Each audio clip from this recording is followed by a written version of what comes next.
Ladies and gentlemen, I'm very, very pleased to be giving this talk on the UK experience of austerity. And as that indicates, I'll be talking mainly about British experience. Britain was not Greece, though the arguments for austerity were roughly the same in both countries. Listening to the earlier panels, I realize I'm not going to be talking. I realize that in Greece there's much less discussion about monetary policy because Greece, of course, doesn't have its own central bank. And also, I perhaps don't talk enough in the British context about exchange rate policy, because although we do have our own currency and it has depreciated by 20% or so against a weighted basket, nevertheless its effect on aggregate demand has been quite small. And we start, as many others have done, with the good news about the UK economy. Britain is recovering. And I hope that, that shows that. And you see there on the right, there's been a bit of growth, but notice there was growth also in 2009, 2010. The two columns are very, very similar, and then look what happened in the intervening 3 years. We can go through some of the statistics of that. But I don't think it's that important. I think the estimate now is that the UK will grow by just under 2% in 2014, and that's slower than the rate of growth predicted for the United States, but more than the growth predicted for Germany, 1.4%, Japan, 1.2%, France, 1%, Italy, 0.7%, and Greece. 0.7. These estimates have tended to be wrong. They've either been too pessimistic or too optimistic. So the forecasters don't really know what's happening at all. But so far, so good. Now, the Chancellor of the Exchequer, though, will be able to say that he has pulled it off, and he will claim a number of things for his policy that are either false or implausible. First, he'll feel entitled to say that his critics, people like me, have lost the battle because they can't explain why the economy is improving. Right, like it or not, he says, the growth figures show that austerity is working. That's a direct quote.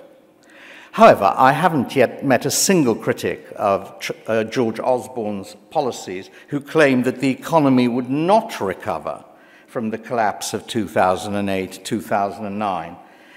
Sooner or later, economies always recover, whatever the policies pursued, that is, recover from their low points, because things happen in the country or in the world which revive animal spirits. It may be the opportunities afforded by the fracking of shale gas, as in the United States, or it may be a new generation of computers or high-speed trains or something. Capital equipment also wears out. So there's always going to be some recovery, but the question is whether it's going to be an L recovery, as a previous speaker said, or whether it's going to be, really a good recovery. And the key issues are whether the recovery was delayed by austerity and whether it would be stronger without continued austerity. And I agree with Martin Wolf, the Financial Times columnist, when he says that, I quote, austerity cannot kill the economy, but it can inflict a great deal of unnecessary suffering and waste. So the pickup in activity, while welcome, does not settle the debate about how the economy might have fared under an alternative strategy and how it will fare with the current strategy. Well, what defense of austerity can George Osborne offer? First, he might argue, and indeed he did argue, that the United Kingdom had no choice but to resort to austerity. The government had too much debt and therefore it couldn't afford a stimulus. As Osborne and Cameron claimed, the government can't spend money it hasn't got. I've thought quite recently of compiling a book of economic fallacies which have been uttered by political leaders during the course of this crisis. And that would be one of the leading examples. The government can't spend money it hasn't got. And, you know, the claim was, Angela Merkel has said this many times, government has been overspending and, like a household in a similar position, had no alternative but to tighten its belt. Now, that's simple stuff. But, you know, in January 2010, two economists, Rogoff and Reinhardt, produced a much-quoted paper, Growth in a Time of Debt, which gave credence to these banalities uttered by politicians. And it claimed that growth falls if the government debt-to-GDP ratio rises above 90%. You know, if you take the average, it falls catastrophically by 4%. So, I mean, they all looked at charts like that, and those charts, those claims were welcome ammunition for the fiscal hawks. At that juncture, recalls John Cassidy, governments on both sides of the Atlantic were pursuing Keynesian stimulus programs, but were debating whether expansionary policies should be wound down to balance the budget or not. And at this point in the debate, Rogoff's message in favor of fiscal austerity gave the fiscal hawks a powerful shot in the arm.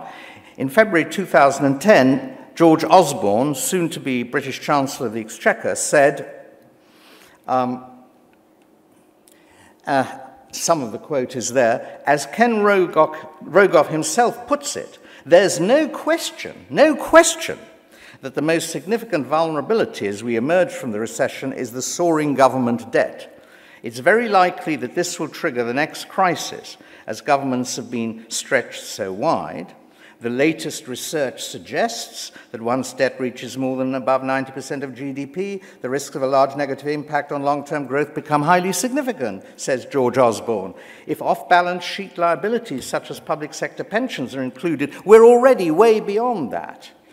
And even on official measures of debt, we are forecast to break through 90% in the next 2 years.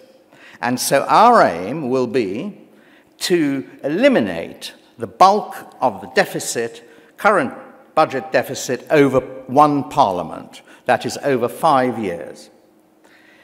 Rogoff basked in his glory. He was everywhere. Everyone was listening to him. Invitations, fees, the whole lot followed. However, gradually, his findings were increasingly challenged and increasingly effectively challenged. For one thing, they failed to explain clearly the transmission mechanism between high debt and lower growth. In fact, they failed to explain it at all. It was just a statistical correlation. The implicit theory seems to have been that excessive state spending crowds out more productive private spending. But of course, this applies just as much to tax-financed spending as to debt-financed spending. Debt is, after all, you can look at it as a form of taxation. So why is the debt-to-GDP ratio the crucial number? Perhaps what the authors had in mind was that a rising debt level undermines people's willingness to lend money to the government. As the debt-to-GDP ratio rises to historically high levels, the markets start to fear a default and the government has to pay more and more for its borrowing. This drives up the term structure of interest rates and thus stifles growth. I mean, maybe a theory like that was at the heart of it. But this scenario assumes a fixed money supply. A country with a central bank, which can issue its own currency, is clearly in a different position to a country like Greece, which is entirely reliant on the sentiment of bondholders, and particularly foreign bondholders. The UK was one of the few countries that actually did have a choice between austerity and stimulus. With a central bank which could print money for the Treasury, there's no reason for the cost of government debt to go on rising and rising and rising. Of course, I wouldn't deny that there are limits to the inflationary financing of a deficit. At some point of hyperinflation, people will stop using the currency. But it's absurd to think that Britain was anywhere in this situation in 2010. And insofar as expansionary fiscal policy increases national income, the debt to GDP ratio will fall automatically, lowering the cost of new bond issues. Osborne's argument that fiscal austerity was needed to keep down the cost of debt was wrong theoretically and has proved wildly wrong empirically. Another argument frequently heard, this will also feature in my list of favourite fallacies, was that debt reduction was required to ease the burden on future generations. ECB Executive Board member Yves Mersch repeated exactly this argument yesterday, not once, but about 5 times in the course of his remarks. The argument seems to be that if the present generation spends more than it earns, the next generation will be forced to earn more than it spends in order to pay for the profligacy of this generation. The argument is completely fallacious. And it's fallacious because among the future generations are holders of the debt. Suppose my children have to pay off my debt. They will be impoverished by doing so, but the owners of the debt will be enriched. This may have undesirable distributional consequences, but the present generation leaves no net burden to its heirs. And that the theoretical argument is complicated when a country's national debt is owned by foreigners. Or I'd say the practical argument is complicated when a country's national debt is owned by foreigners. And that's the case with Greece, but not with Britain. But the theory is where you start this argument from. No net burden for future generations. So let's leave the debt question.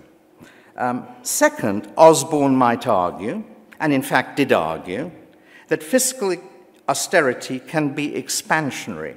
We've had a bit of discussion of this in the previous panels, and this was the theory of expansionary fiscal contraction, which was much in vogue in 2010. The argument for this was explained by Helvig and Neumann in a 1987 paper. I'll just read out the first bit, which isn't there. According to conventional wisdom, any policy of consolidation is bound to contract real aggregate demand in the short run. This Keynesian conclusion, however, is misleading if it neglects the role of expectations. A more adequate analysis differentiates between the direct demand effect of cutting the growth of government expenditure and the indirect effect on an induced change in expectations. The direct demand impact of slower public expenditure growth is clearly negative. The indirect effect on aggregate demand of the initial reduction in expenditure growth occurs through an improvement in expectations. If the measures taken are understood to be part of a credible, I actually put that in italicized, it's not in the original, a credible medium-run program of consolidation designed to permanently reduce the share of government in GDP and thus taxation in the future. Now, that's the argument. That was the sort of form in which the more reputable form the argument was put. Notice that it's not being claimed by these authors that fiscal austerity results in a net expansion in aggregate demand, simply that it need not lead to a contraction. But this qualification was ignored by the more enthusiastic fiscal hawks. A massive econometric research effort went into proving the claim that fiscal consolidation had been shortly followed by economic growth. The researchers certainly established some striking correlations in a small number of cases. In April 2010, the leader of this school, Alberto Alesina, assured European finance ministers, I quote, that many, even sharp reductions of budget deficits have been accompanied and immediately followed by sustained growth rather than recessions, even in the very short run. So immediately and in the very short run. But his proofs were vitiated by two fallacies. The cuts had to be credible, that was his qualification, i.e. large and decisive, so that any failure in the growth to occur could be blamed on the insufficiency of the cuts. I mean, the reason Greece has not been enjoying the full benefits of fiscal consolidation is that it hasn't been enough. By such twisted logic, can recalcitrant facts be made to fit nonsense theory? Secondly, the researchers committed the arch-statistical fallacy of confusing a correlation with a cause, exactly as Reinhardt and Rogut had done. If you find a correlation between deficit reduction and growth, this could be due either to the reduction causing the growth or the growth causing the reduction, or both reduction and growth being due to something else, for example, a devaluation. An IMF paper in 2012 brought Alesina's hour of glory to an end. Going through exactly the same material as Alesina had, the authors pointed out that while it is plausible to conjecture that confidence effects have been at play in our sample of consolidations, during downturns they do not seem to have ever been strong enough to make consolidation expansionary. Very, very carefully qualified summation of the experience. So we can ask two questions. What were the effects of fiscal consolidation on the size of the UK government's fiscal position? And what were their effects on the economy? Obviously, the two are related. Osborne's plan was to set the deficit on an annually declining path from 10% of GDP to 0 in 5 years. So here's a bit of outcome. Up. No. No. No. What have I done? I've obviously, here we are. So we can see that, let's take the deficit first. You start with about 10%. He wants it to go to 0 in 2 years from now. Well, it's not going there. And even the reduction to 7.1% has only been achieved with the help of some dodgy accounting. Fiscal hawks, of course, complained the reason for this relatively poor record was that only part of the planned spending contraction had actually been implemented. But naturally they would. And then look at the deficit, the debt, which he said 90% was the end of the world, and there it is. It was obvious to Keynesians that fiscal consolidation would not have its promised effects on the government's budgetary position because it could not produce that immediate growth promised by people like Alesina.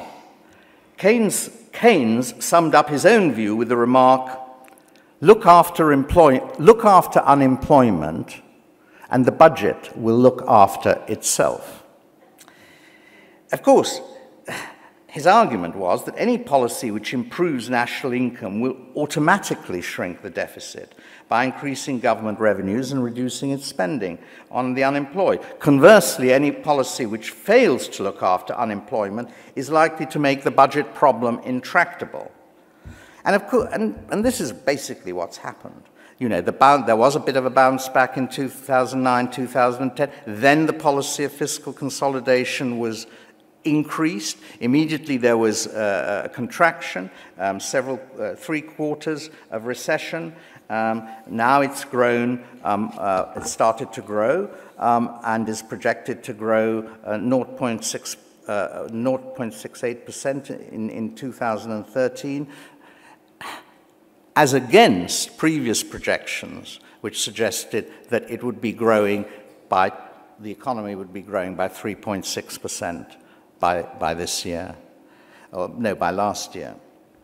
And the failure of the economy to grow according to plan had knock-on effects, both on the size of the deficit and on the size of the national debt.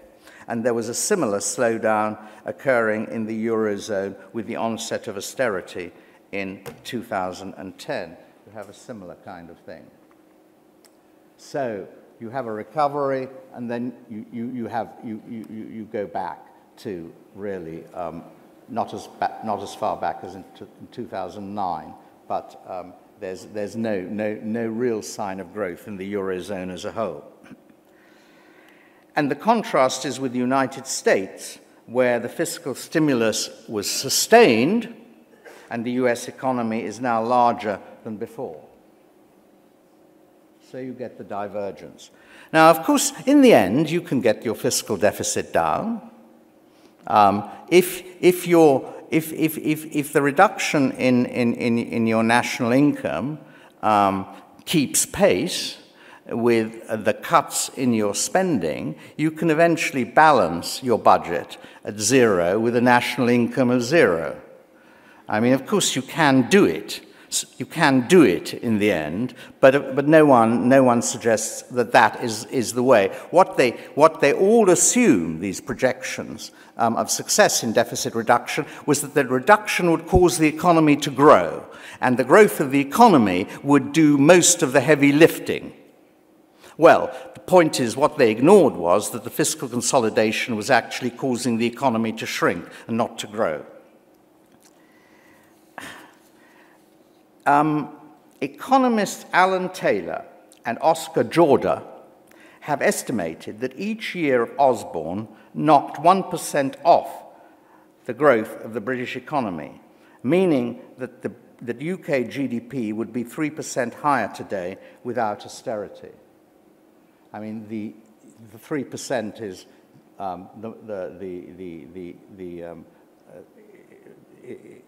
is marked there.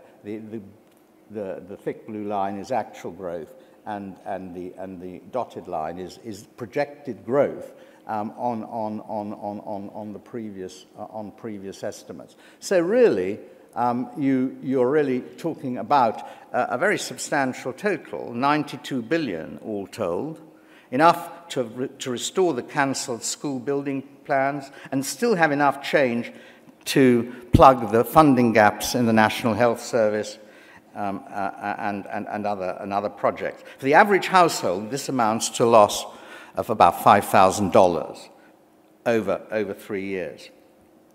In fact, the outcome has been even worse than that.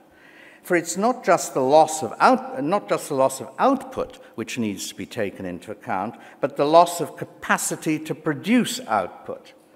In a Financial Times article earlier this year, Marcus Miller and I, citing the work by Brad DeLong and Larry Summers, explain how hysteresis, prolonged unemployment or underemployment, destroys not just current but also potential output. So if an output gap is allowed to persist for too long, it disappears. The effect on skills and infrastructure is so savage that there's no output gap any longer. The lower capacity, the lower output of the economy reflects its reduced capacity to produce output. And something like that seems to be happening. So we now move on to the second part of my talk. Enter quantitative easing. Rogoff and Alesina have had their day. They're not invited to conferences nearly as frequently as they have been in the past, although perhaps Eugene Farmer will be invited to even more now that he's won a Nobel Prize. From late 2011, expansionary monetary policy, quantitative easing, started to be used to offset the effect of fiscal contraction. Now, there have been two bouts of this. The first, between January 2009, or no, so between March 2009 and January 2010, the Bank of England injected about 200 billion into the financial system. And most people agreed that that injection, coupled with other similar injections all around the world and some fiscal stimulus at the same time, actually stopped the slide into a very, very deep recession, comparable to the Great Depression of 1929-31. So that was good. But the policy was then abandoned, and it was only resumed in October 2011 when growth was not happening.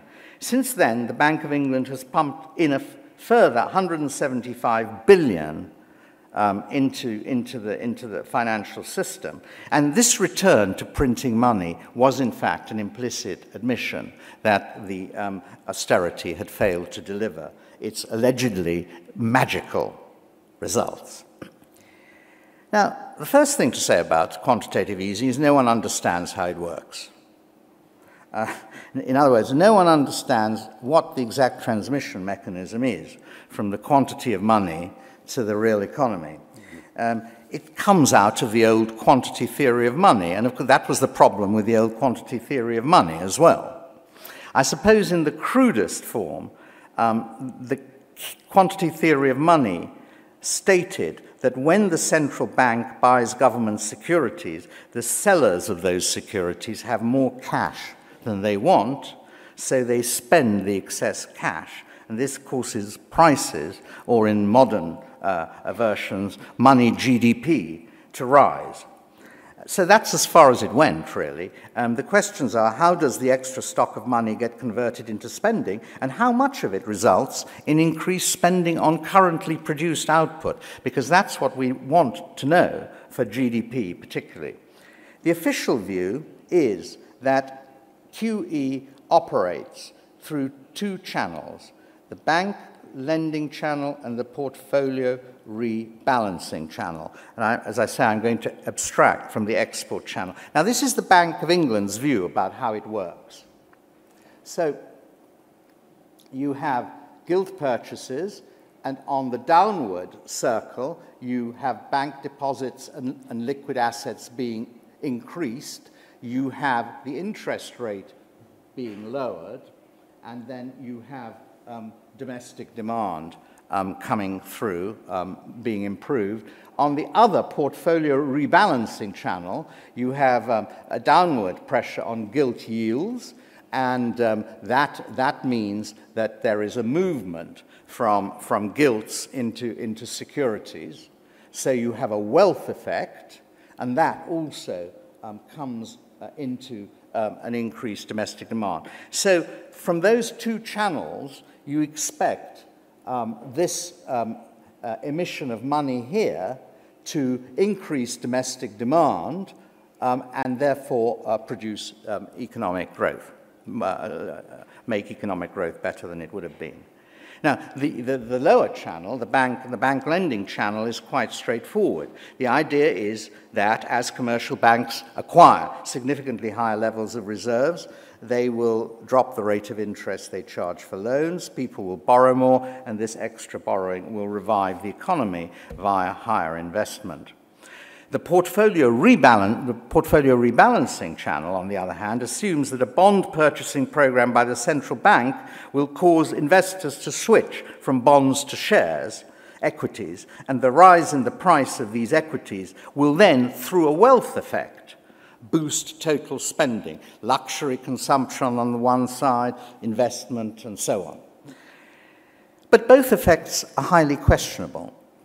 The volume of bank lending depends on two factors, the balance sheets of the banks and the expectations of the borrowers.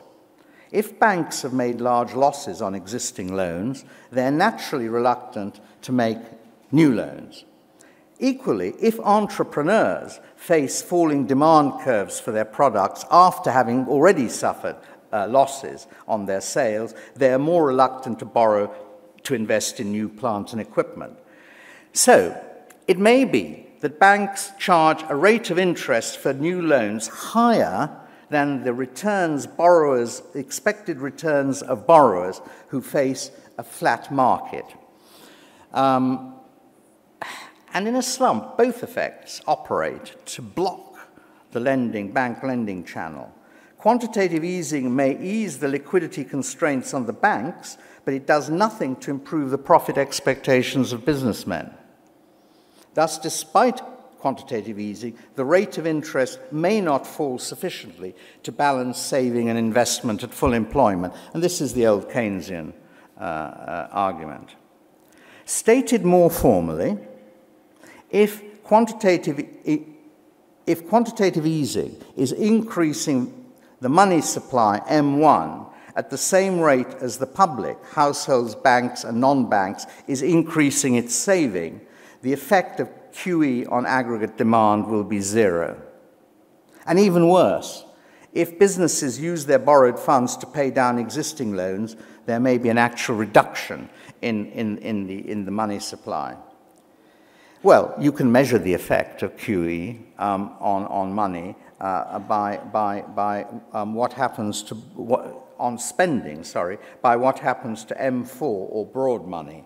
The following chart plots the path of the two monetary variables, M1 and M4. Now, unfortunately, it only goes up to May 2011, which was just the start of the quantitative easing, new quantitative easing program. But those two, the green line remains well above the blue line. And look at the reversal. Before the recession, broad money was expanding faster than the narrow money because of this very strong demand for loans, since the recession, it's been expanding below. The Bank of England has been pumping away, but in fact, M4 has not responded in the way it thought it would. And other data confirm this. The bank lending growth rate has stabilized, but it remains negative for businesses and remains well below its historic 5% growth rate. This is what's happened to bank lending. And you can see they've been trying to boost it through quantitative easing, but it's well below its historic average. Even recent bank subsidy schemes like Project Merlin and Funding for Lending, which aims at boosting bank lending to small and medium-sized enterprises, have had little impact. However, the Help to Buy scheme, which is a further subsidy to the banks to lend to intending house buyers, is starting to have a positive impact on house prices, though not house construction. And this helps to explain the growing feeling that the British economy is on the mend. Whenever house prices are rising, there's a big good feel factor injected into people's psychology. Today, adherents of quantitative easing place most of their hopes on the wealth effect. That is, the wealth effect of portfolio rebalancing. And how justified is that? The crux of the problem is that there's no certainty that wealth owners who have swapped their bonds for cash will embark their new money on new investment. I mean, that's the crucial missing link. And in the Treatise on Money, a book that's very rarely read nowadays, but it's full of good material, Maynard Keynes made a crucial distinction between what he called the industrial circulation and the financial circulation.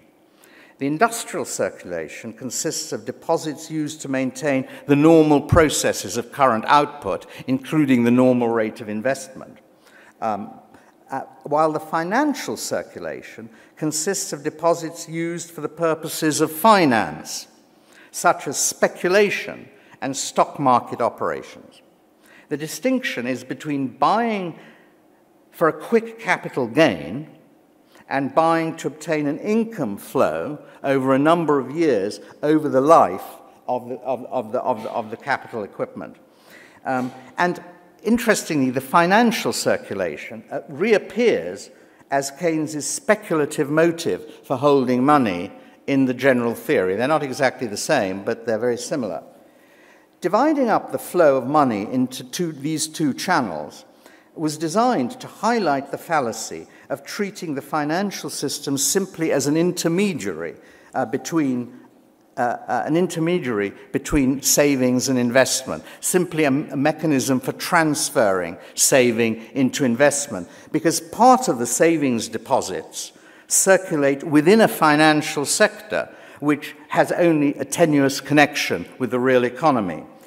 Now, I think that's the theory, and I think that explains a lot of what the effect of QE has been in practice. The current volatility of the stock, bond, and currency markets bears out the idea that the main effect of QE, certainly as practiced in the UK, it's a bit different in the United States, is to stimulate financial circulation. There's been something of an asset boom going on, particularly on the stock market and parts of the housing market, but this has not spread far into the real economy. Increased spending by the rich has benefited the lower ends of the service sector. I mean, wages of waiters, cooks, all the people, drivers, chauffeurs, have all been sinking. So some spending by the rich on those areas has certainly taken place. But according to the recent estimates of the Office for National Statistics, production and construction, which is where QE was really aiming, remain well below their pre-crisis peaks by 12.8% and 12.5% respectively. And this is a bit confusing, but see the line for construction and also for production, the black line. The other services have done all right, but these services are actually, many of them, minimum wage service jobs. And it's got to remember that. And a lot of spending has gone into that, to boutique markets of one kind or another. So the rich have been spending some of their new gains, but mainly they've been speculating in assets. Now, if the direct results of QE are disappointing, the indirect results are likely to prove even more so. And this is because quantitative easing, in the way it's been practiced, skews the distribution of wealth and income further towards those with a low propensity to consume. It does so directly by placing extra money in the hands of asset owners, and indirectly via inflation and the depreciation of the exchange rate. So really what's been happening is a shift in national income, which has been going on for a long time, accelerated by QE, a shift from wages to profits. It thus depresses the purchasing power of exactly those people on whom a strong recovery depends. In the year to August, wages rose by 0.7%, but prices grew almost 4 times faster at 2.7%. With earnings lagging behind prices, the TUC estimates that average real pay has fallen by 7.5% since 2008. And notice this reverses what was happening before the recession. I should have just plotted a single line showing the fall in average real earnings, but it's quite useful to see how the two gaps have been completely reversed since the recession started. There's been falling real wages. Now, great, says the neoclassical economist, that's wonderful, because his theory tells him that if the lower the real wage, the more people will be employed. And therefore, falling real wages was always one of the neoclassical mechanisms of recovery, working, yes, obviously through increased competitiveness in the external market, but also by lifting profit expectations in the domestic market. But of course, that is only true if the fall in real wages boosts profit expectations sufficiently to get employers to offer more employment because their animal spirits have been lifted. This has not happened, and in a way, it's hard to see how it can happen if they face a sagging domestic demand. And so far, the result has been a jobless recovery. Unemployment has not gone down, underemployment has gone up, youth unemployment remains catastrophically high at over 20%, not as high as in Greece, and the proportion of people living in officially defined poverty has increased by 1 million, from 12 million to 13 million in the last 3 years. So, what is the Bank of England's assessment of quantitative easing? Of course, you'd expect it to be more favorable than perhaps some other assessments, because after all, it's assessing its own policy. It's marking its own exam paper, yes? This is it. It's carefully hedged, as you would expect. It says that its asset purchases have pushed up the price of equities at least as much as they have pushed up the price of gilts. And so that could be counted as a success. In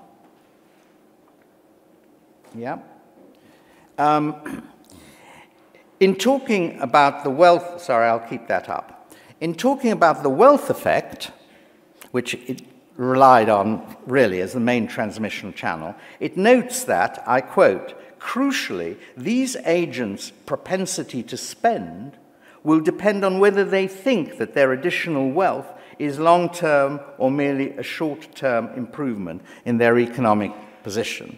In other words, they don't know. Expectations turn out to be the king of the analysis. And they go on, to the extent that QE leads to an improved economic outlook, it may directly boost consumer confidence and thus people's willingness to spend. So again, they don't really know what its effect is going to be, and economists will debate this for a long time to come.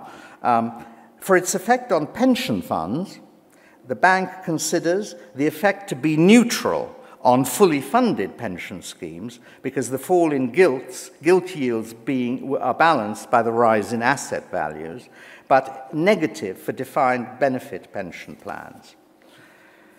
Anyway, it's pretty equivocal. And just one last chart to show the distribution of financial assets in the UK by age and by household. So QE really is directed against the last 3 columns, or the last 2 columns of the right figure. Notice where median household income is. You know, there it is. They're doing well out of QE. And as for the rest, it's not clear that they're doing at all well, and they may be even doing badly. So my conclusion, very short, it's that Osborne's fiscal policy has cost the UK 3 years of output, and it has damaged productive capacity through prolonged unemployment and hysteresis. Further, QE will not produce a sufficient offset to the effects of fiscal contraction, because it accelerates the transfer of wealth and incomes from the rich to the poor. At best, it will produce a hectic, largely London-based boomlet, followed by another collapse within a few years. But the next collapse may not come till after the next election, and that's what, of course, the coalition is banking on.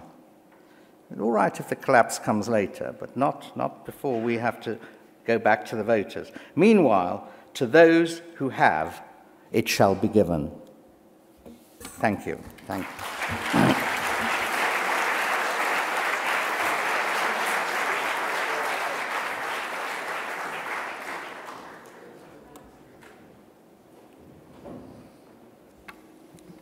Thank you for that. While the microphones come forward, I'm going to abuse my privilege of Master of Ceremonies to ask the first question. Would you like to say? So there's clearly a lot of parallels here, but if you were able to channel the spirit of Keynes to the table with the Troika, what are some of the direct lessons that you see for Greece? Or what would be the economic consequences of peace, the takeaway from... The economic consequences of the Troika. Someone should actually write a book with that title. I think it would be quite a good seller, all around Europe, actually. Look, Greece can't do much on its own. I mean, if you reject the idea of Greece leaving the euro, then the solution to the Greek problem has to come 70% from the Eurozone, other countries in the Eurozone. I'd say 30% has to come from Greece. I don't accept the view that it's all the Eurozone's fault. I think there were things wrong with the Greek economy and the way it was run. But you'd have to have some debt forgiveness.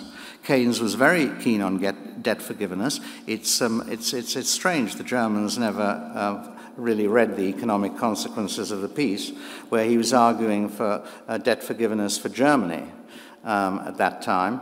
You have to have a lot of debt forgiveness. You have to have a European investment program, a European-wide investment program. You have to have some rebalancing mechanism of surpluses and deficits. I would say a European clearing bank, which can, similar to what Keynes proposed at Bretton Woods, wasn't adopted, whereby the surpluses of the creditors are taxed at an increasing rate as their surpluses increase.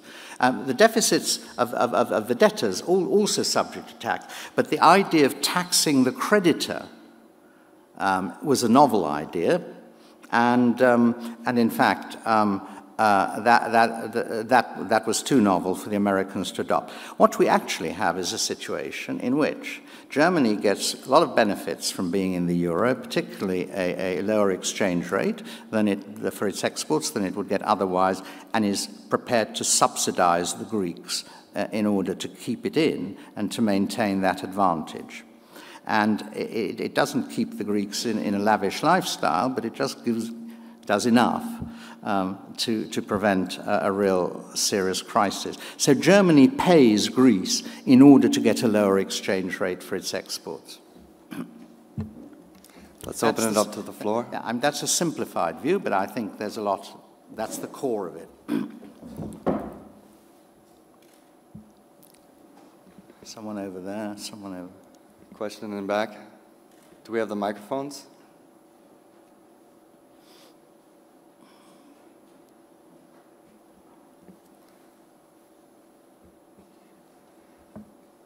Why don't you ask your question from the floor and I'll repeat it in the mic for the audio.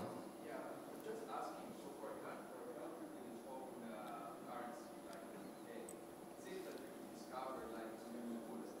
So you could go to a private spending range funded by Warwick, which is one up in the UK, and then after that stops and just the state come in, spend, and you have no problem. Avoid recession. Can it be such a nice solution? I didn't hear it all. Did you? Essentially, is a fiat currency a silver bullet by allowing for deficit spending out of debt? Is this a panacea? Are there no microphones at all in the hall? Let's have one. Sorry. So the audience can hear I too. mean, the UK, because it controls its own currency, your thesis is it went through a private borrowing bench where, you know, banks lend to people to buy homes, etc. Yeah. So you had the boom, and then you're advocating that now that has stopped, simply the state can jump in, do some spending itself, and then you can avoid the recession. So that seems like, you know, a wonderland where, you know, we can have a boom and then, okay, we don't have the boom continuing, but at least we can still have growth until whatever next boom perhaps comes along. So we never have a recession, we only have like booms. Yeah, well, why is that wonderland? I mean, do we always have to have recessions as the price of sin? I mean, that seems to be your argument. I mean, of course, if you just reignite the old housing boom, you're quite likely to get another collapse. But that was exactly the point I was saying you shouldn't do, and you missed it. I said, of course you shouldn't reignite the housing boom, and the problem with QE was the danger it was doing exactly that. And what you should do is actually have a broader-based recovery based on investment, proper investment in real economy. There are lots of projects that can be done. There's transport, there's housing, there's education, there's green technology. There's a lot of things that you could do, and the state could actually stir up the damaged spirits of businessmen to do that, those sort of things. So that's not Wonderland. There was a question over here. Could you put your hands back up if you have a question? In front, please.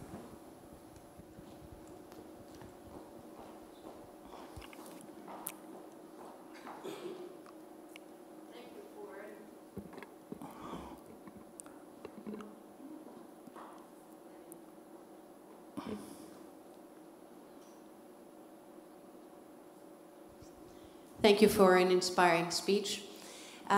You expanded on the argument for debt, the intergenerational debt, and you explained the fallacy based on a distributional argument. Isn't there another argument, or what do you think about it, that it depends very much also on what the debt is used for? And that also concerns both internal debt and external debt. That if you borrow to finance consumption, current consumption, or housing bubble, that's one thing. If you use it for investment purposes, the next generation has profitable investment to, so the use of government, that might be, I think, a useful message also for Greece, that what you do with debt matters. I completely agree with that. All I was trying to make was the point that you leave, I leave my daughter some bonds, right? She cashes them, so she is better off. She's got more cash. Someone has to pay. Maybe it's the daughter of someone who was left with no assets at all. So in that sense, there's simply a redistribution of assets in the next generation, not a net burden. However, you're absolutely right. I mean, if you can arrange your current borrowing so as to produce assets that the next generation can enjoy, that would be much better than just filling up holes and digging them up again. I mean, this is a phrase of Keynes's that has got into the literature. But he prefaced it. He said, if you fill up holes and dig them up again, if you pay people to do that, you never need to have any unemployment. But he said, if you can't think of anything better to do, and of course he would have preferred that the borrowed money be spent in producing productive assets. Absolutely.